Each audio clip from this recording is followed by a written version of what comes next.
So I'm excited for what God's going to do this year, and all the power that He's going to show. And based on that, we're going to see here tonight the real hand of deliverance. Remember last week we talked about delivering the deliverer, and what we see is Moses being the deliverer of the Israelite people. But we saw that he had to be delivered first. And we saw that there were several ladies that was involved in making sure that he lived through his life, and even God using the Egyptian Pharaoh's daughter to be able to save Moses and to prepare him for what was to come. But yet here we have a difficulty, a little bit of a bump in the road, and even throughout this bump we're going to be able to see the real hand of deliverance in action. So as we get into Exodus chapter 2 and verses 11 through 25, I first want to see here how many years has transpired from going from Exodus, the beginning of Exodus 2 to the end of Exodus 2. And that we see actually by, I believe it's Stephen who was preaching and gives the fact that in Acts chapter 7 and verses 23 through 24, it says, and when he was full 40 years, he's talking about Moses, it came into his heart to visit his brethren, the children of Israel, and seeing one of them suffer wrong, he defended him and avenged him that was oppressed and smote the Egyptian. And so we're going to see that going on. So there's somewhere around 35, 36 years that has transpired,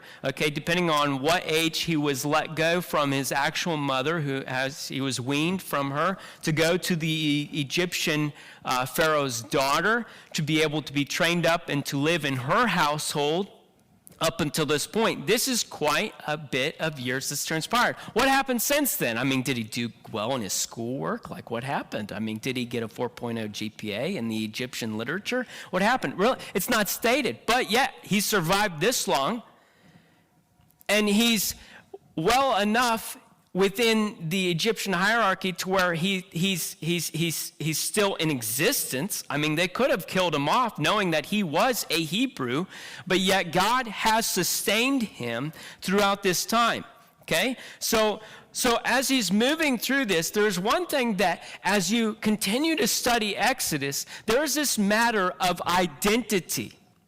Now, you've probably heard that term a ton in our generation as far as identity. There's a lot of people confused about their identity, aren't there? Okay? And we won't get too much into that, but there is confusion about it. People searching for trying to find out who they are. Guess what? Moses is trying to figure that as well. He's not trying to figure out gender identity, but he's trying to figure out who he is as a person. And talking about missionaries, the best illustration that I could come up with this and trying to understand where Moses is at is if you were a missionary kid. Now, do we have any missionary kids in here tonight? Okay, all right. None, but we do have a missionary or a former missionary kid that is a part of our church. And you know, one of the things is you talk to them, as they have either started growing up in America and as they've transitioned to another field, they have a struggle. And that struggle is the fact that they are American, but they're trying to be whatever they are in whatever country that they're a part of. So if they're ministering in Japan, they're trying to be Japanese.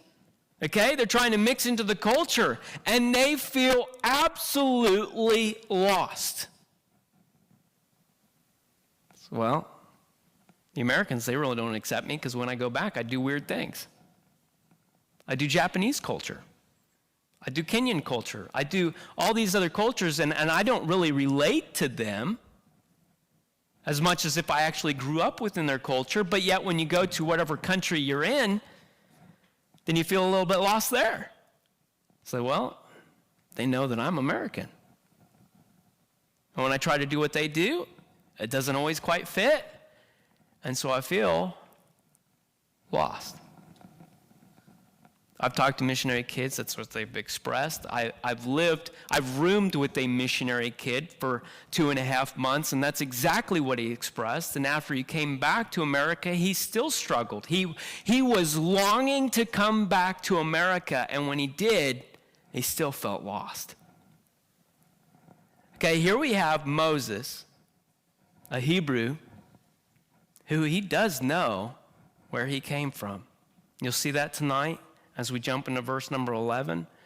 But you also know that there's some struggles. Will he even be accepted by the Hebrews? Will he be accepted by the Egyptians? We find out that he actually gets cast out, and then he ends up in a totally different area for quite a few years, trying to mix with another family. They're just, identity is in crisis mode, but we also are trying to figure out, where is Israel in their own identity? Who do they identify with? And as we move through Exodus, you'll see as God lays it out how he wants them to identify with him.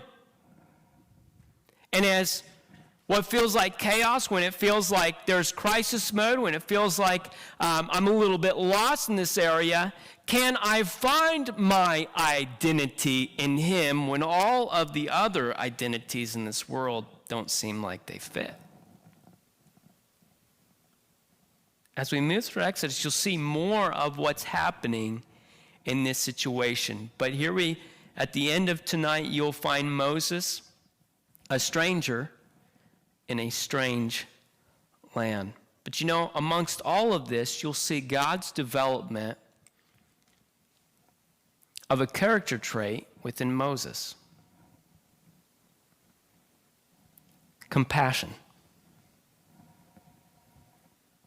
Do you know someone who often just shows compassion? They're constantly reaching out to you. They're constantly lending a helping hand. Sometimes they don't know how to lend the helping hand, but they're doing it anyway because God has instilled with them, God is developing within them a character trait that is representative of him, and that is compassion itself. Even as Pastor stated tonight, what did God do? He sent his son. Despite the fact that we were total enemies of him, God commendeth his love toward us, and that while we were yet sinners, Christ died for us. And we're going to see that tonight and how Moses is trying to play that out. But you know what? He doesn't always get it right. And despite the fact that he doesn't get it right, I'm just going to give you the point right now. God is behind the scenes working in a mighty way to make his plan work. To make his plan work. Let's jump into the first point here, and that is the deliverer. And yes, I put that in quotation marks. And this is what we're talking about, Moses. He's in practice, okay? The deliverer in practice. All right? Has anybody ever practiced for anything? You ever mess up in practice? You ever mess up bad? What's practice there for? To learn, to figure things out, to hopefully get it right the next time. Okay? This is what he is in practice for. And so as we jump into verse number 11, we're going to cover verses 11 through 15 here, and we'll walk through this. Verse 11, and it came to pass in those days when Moses was grown that he went out unto his brethren. Who's his brethren? He recognizes that the Hebrews are his brethren. And he looked on their burdens. What was the burden? They'd been enslaved by the Egyptians. And he spied an Egyptian smiting, in Hebrew, one of his brethren. And he looked this way and that way. And when he saw that there was no man, he slew the Egyptian and hid him in the sand. That seems like that is the perfect opportunity to practice compassion right here, right? Is this how we do it? Is this how we show compassion? And yet he saw a need and he jumped to it. He was a little rash, and due to his rashness, he applied his compassion in the wrong fashion. He looked. This is what tells you he knew he shouldn't have done it this way. He looked this way and he looked that way. When do we usually do that? When we messed up? or when we're about to mess up. Have you ever, since we're in the cold season, have you ever slipped on ice? Yeah, isn't that wonderful? Isn't it awesome? Okay, I love watching people in videos that I don't know slip on ice because it makes it feel like there's nothing wrong there, right? Okay, and you know what we do when we slip up, when we fall, what do? We look around to see if anybody saw us fall. Oh, I don't want to be embarrassed, okay? It's like I've shared this with you before. You remember Ethan Peden, okay? Me and him hung out all the time. I would ride from Moanaco on my bike to go and hang out with him, and we would always ride around town thinking that we were macho and cool. And one day we were at a gas station, I believe it was over at Circle K, and we decided to just keep going around in circles, and we just kept getting closer and closer. I guess we thought that we were those dirt bike guys in the ball, you know? And we just kept getting closer and closer, and all of a sudden, guess what? The closer you get, all of a sudden, boom, and we laid out.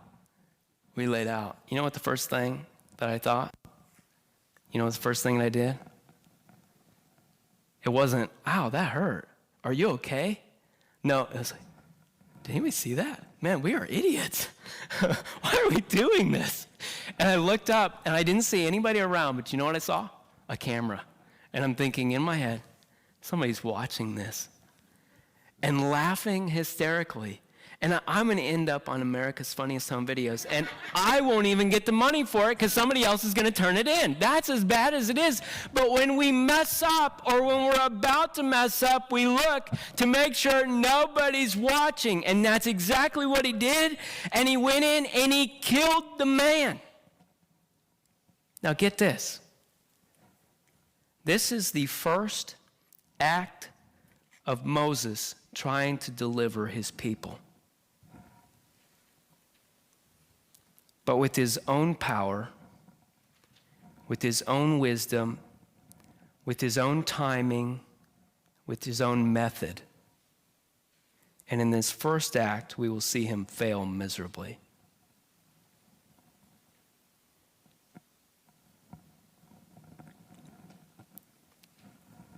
He forgot to plug in. What do you mean by plugging in? Plugging into God. Because instead of using his own power, his own wisdom, his own timing, and his own method, he should have plugged into God and asked for God's power, God's wisdom, God's timing, and God's method. So that's where he's at. But as we go on in this passage, we see in verse number 13, when he went out the second day, behold, 2 men of the Hebrews strove together and said to him that did the wrong, wherefore smitest thou thy fellow? And he said, who made thee a prince and a judge over us? Intendest thou to kill me as thou killedst the Egyptian? And Moses feared and said, surely this thing is known. Verse 15, now when Pharaoh heard this saying, he sought to slay Moses, but Moses fled from the face of Pharaoh and dwelt in the land of Midian, and he sat down by a well. So here we find a transition that's going to be happening, but what happened? So he did, and he protected, he showed compassion upon the Hebrew, but he did not upon the Egyptian, and he killed the Egyptian, tried to hide it, but you know what often happens when we try to hide our sin? It shows up. It always comes back to bite us. It's somewhere or another. It could be open, it could be in front of people, but it could also, you know what? It could also be just in a constant memory of the things that we have done. It always comes back. And this is what he struggled with. He thought that no one was around, but the next day he goes out. He was trying to identify with his people and help his people. He overcame his identity with any Egyptians. He separated from that to be with his people. The next day he goes out, he finds 2 Hebrews fighting. And in the midst of this fight, he goes in and says, hey, why are you fighting against each other? And they say, who made you ruler over us? Have you ever said that? Who made you boss? Oh, wait a minute. Let's say that again. Who died and made you boss, right? Have you heard that one before? And that's exactly what they say. So when he's tried to identify with the Hebrews, they're backing up and saying, wait a minute, I don't want anything to do with you. You have no authority over me. Who made you an authority? And they say, what, you just going to kill us too? Oh. Be sure your sin will find you out. It always comes back to bite. And yet, while he tried to identify with his own people, they separated. And in the midst of his sin, the Pharaoh found out and now wants to kill Moses. And Moses, even in all that he's done already, he runs away. So what happens in all of this? Here's a few things that you need to understand. Listen, he might have had the right heart, but he had the wrong method. Moses reacted with a permanent solution for a temporary issue. Do you remember Cain and Abel? He got upset because his sacrifice was not accepted by God. Guess what he could have done? He could have just found a temporary, he could have gone and just done what God wanted him to do, but yet he went and he killed his brother. A permanent solution that was faulty to try to fix what was a temporary problem. See, we need to be able to be reasonable in understanding what can we do to fix this. Killing him was not the option. Right heart, but wrong method in the sense of Moses. Moses reacted with a permanent solution for a temporary issue. But again, make sure your sin will find you out. Teenagers, no matter how dark it is outside, no matter how many people are asleep in the home, make sure your sin will find you out. Dads, no matter how many people are asleep at home and no matter how dark it is outside, make sure your sin will find you out.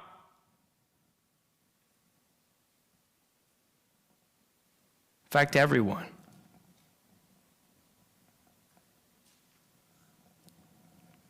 If you're looking this way and back to this way, trying to see if anybody's watching, don't do it.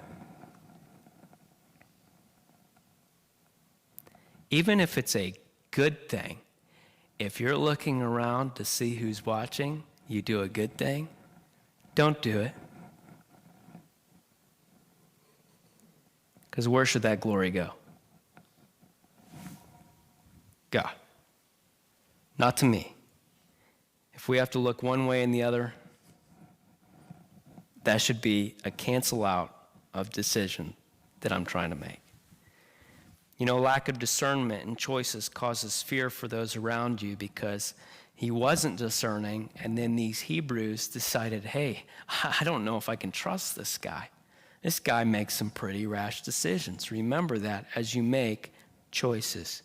And you know, also running away might have temporarily fixed his situation, but it didn't help his people. It didn't help his people. Running away from an issue doesn't fix the problem. In fact, sometimes it can get bigger. And so this is something that we need to keep as an understanding of. Just because I turn my back to it doesn't mean that it's gone. Just even if I try to close my eyes, doesn't make it disappear. If it's an issue, it needs to be taken care of. So as we jump through this, we understand, and listen, if you're reading this for the first time, the struggle would be that knowing that this could be the guy that could rise up within Egyptian ranks to be able to save his own people, to maybe affect politics, to maybe affect the highest one in command and be able to save his people. All of a sudden, we start thinking, man, the hope is now hopeless. Because this guy really messed up. And we start to give up. But is the hope of Israel wasted? No. We see more practice here starting in verse number 16. It says, now the priest of Midian had 7 daughters. Remember, he's gone to this different land, and he's sitting by a well, and here we see a priest of Midian had 7 daughters, and they came and drew water and filled the troughs to water their father's flock. And the shepherds came and drove them away, but Moses stood up and helped them and watered their flock. Did you see Moses killing any shepherds? No. What we do see is a compassionate Moses stepping in to help these women that need help. And he not only stops there, but he goes and he helps them even further by watering the flock. And verse 18, and when they came to rule their father, he said, how is it that ye are come so soon today? So he was expecting this time frame where he wouldn't have to deal with his daughters. Maybe he was having his quiet time. And then all of a sudden, started hearing that talking. It's like the Sherberts right now. All of a sudden, pray for them. They're on their honeymoon again, okay? All the kids are gone. And they're like, whoa, it's quiet. The house is staying clean. It's amazing, right? And maybe he was just taking it in. And all of a sudden he started hearing his 7 daughters talking, coming in. Why are they here so early? So this is the question that he asked. How'd you get here so fast? In verse 19, and they said, an Egyptian delivered us out of the hand of the shepherds. Did you get that? An Egyptian. Remember the man who's struggling with his identity, who looks like a Hebrew, and the Egyptian sees him as a Hebrew, and the Hebrew sees him as a Hebrew, but yet these other people see him as the Egyptian. Still messed up. This Egyptian delivered us out of the hand of the shepherds and also drew water enough for us and watered the flock. In verse 20, and he said unto his daughters, and where is he? Why is it that ye have left the man? Call him that he may eat bread. Let's reward him. Verse 21, and Moses was content to dwell with the man, and he gave Moses Zipporah, his daughter. And so even being lost in a different land, and you'll even see this as we jump into verse number 22, it says, and she bare him a son, and he called his name Gershom, for he said, I have been a stranger in a strange land. See, here it is Moses is struggling, being away. He's a stranger in a strange land, and he is finding a little bit of identity with this other family, but it's a totally different family here, and he's making mention of this, but yet he has been rewarded with being able to have a family after he has used a right heart with the right method to be able to defend these ladies and to help them with the flock. And he also used the temporary solution for a temporary problem. He is starting to learn how to have compassion, how to practice this. He's getting better at it because God will use him at some point. We see him growing. But you know what? What happens when we make mistakes, when we make bad choices?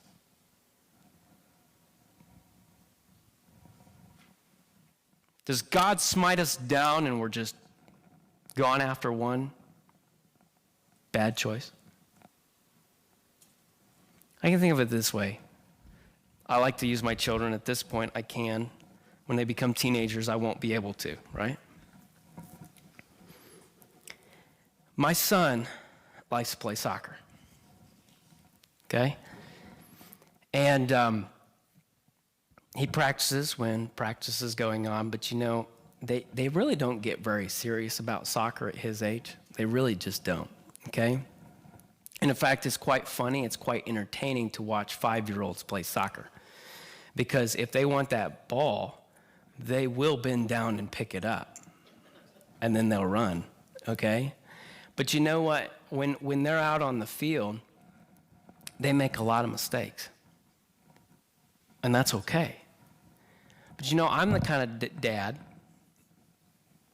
okay? I don't just, get on my phone and scroll through Facebook because I think it's boring and Facebook is more entertaining than watching my son play ball. I'm standing over by the goalpost whenever my son is in the goal box, okay? When he's goalie, I'm over there. And I'm standing there. And I'm watching for the ball more than my son is, right? And especially when it gets cold. You know what kids do when it gets cold? and they're in shorts and a hoodie, okay? They stick their arms in their hoodie, and then they just kind of jump around like this, and then they kind of turn around, and they just keep messing around. And I'm the dad that stands there and says, hey, get your arms out of your coat. Come on, let's go. That ball is coming down the field, okay? That 5-year-old is coming fast, even though they're probably going to turn around in 3 seconds, okay? Because they start going the opposite direction because they forget which way that they're going. And I'm there, and I'm trying to direct and trying to help him. And, sometimes those kids, they get up, and they're trying to play soccer. They start hanging on the net when they're trying to block these balls. And, sometimes they're standing inside the goal box, okay? You know what? When that ball crosses that line, that is a goal. Do not do that, child. Get out of the box, okay? Get out of the goal. You got to stand outside of there, and you need to watch when that ball is coming at you, and you better get down there in the dirt. You better get dirty. If I'm going to sacrifice my Saturday morning, you will get dirty. Have you ever been there? And when that ball comes, get it, get it, get it. And I might be annoying to the other side, but I don't care because I am trying to help my son understand how to play the game. And when that ball is going around and it's like a ping pong match inside, right 3 feet within the goal, and I'm just like, get your hands on it, get your hands on it. I get really intense. I don't know if my blood pressure goes way up or what happens, but I get a little red in the face. I'm not mean. I'm just excited and passionate. And I'm telling them, get your hands on it. Why? Because when a kid hasn't been in it for very long, they just don't know what to do. And they want to try to do it. So when they're not goalie, they try to put their hands on it. But when they're goalie, they just try to run around and pick flowers. And they're confused on how to do things. And they don't know how to use the right methods. And they make bad decisions. And I didn't ever, whenever my son made bad decisions, I didn't ever grab him by the collar, pull him out of the game, put him in the vehicle, and then run away. You're upset, get back in the game. You make a bad decision, get back in the game. This is how we're doing it. This is how we're teaching you how to do it. This is how I think of God in this instance. Where Moses is getting in, he uses the wrong method to show his compassion. It's rash. It's stupid. It doesn't make any sense. But God is still there, working behind the scenes. There's direction. There's guidance. God's still there. And even as we see it, we see the true deliverer still in motion in these last few verses. You see what happens? It says in verse 23, even when Moses is a really big distance away from his people, what's God doing? And it came to pass in the process of time that the king of Egypt died. Oh, goody. Finally, the Israelite people will be okay. Everything will be good again. No. The children of Israel sighed by reason of the bondage, and they cried, and their cry came up to God by the reason of their bondage. In verse 24, and God heard their groaning, and God remembered his covenant with Abraham and with Isaac and with Jacob, and God looked upon the children of Israel, and God had respect unto them. See, God is still there, even when his people mess up. God is still there.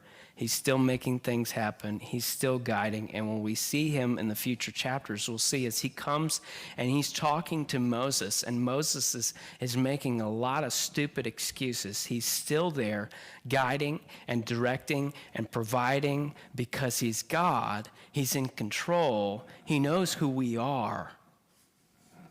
He knows that we make bad decisions. And yet still in his long-suffering and his patience, he's still there helping us along the way. He's still in action. We need to remember that.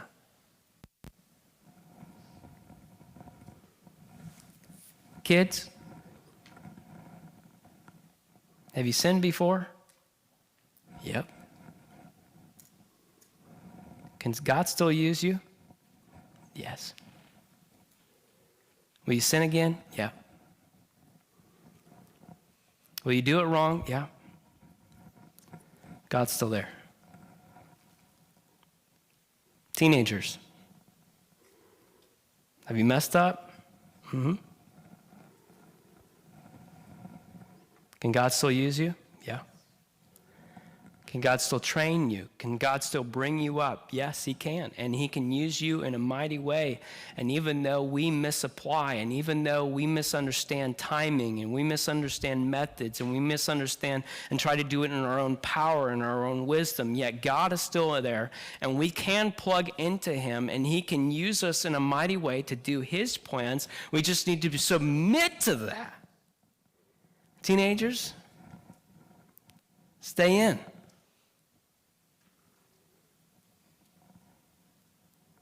Don't give up. You're still moldable. You're still usable. God can use you. Adults, and I don't care if you're 18 or if you're 99 and a half. Have you messed up? Yeah.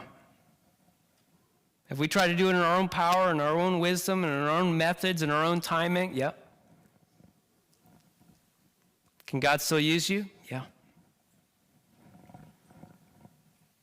So let's get back in.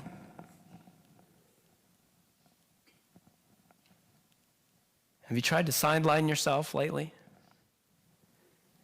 Because don't we often do that? It's not necessarily other people that sideline us.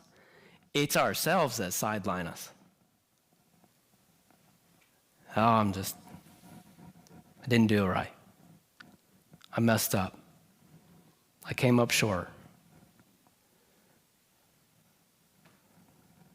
If I did it wrong this long, I'll probably do it wrong till the day Jesus comes back. Wait, hold on.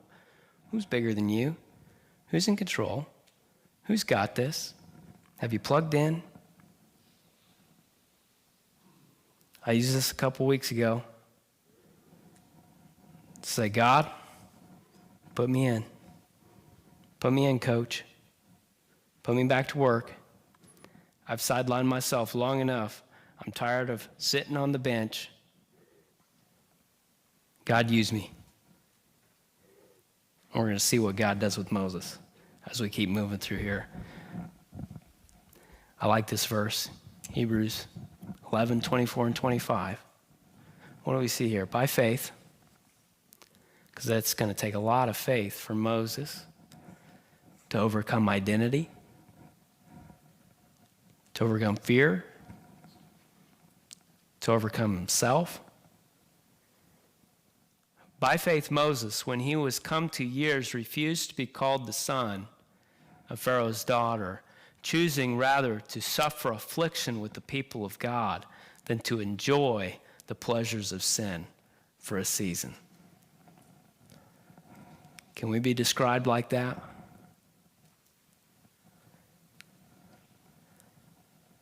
Letting go of what could be easy to do what God's called us to do. God, put me back in. Put me in, coach. Let's do this. I don't want to be on the sidelines anymore. God, you've got this.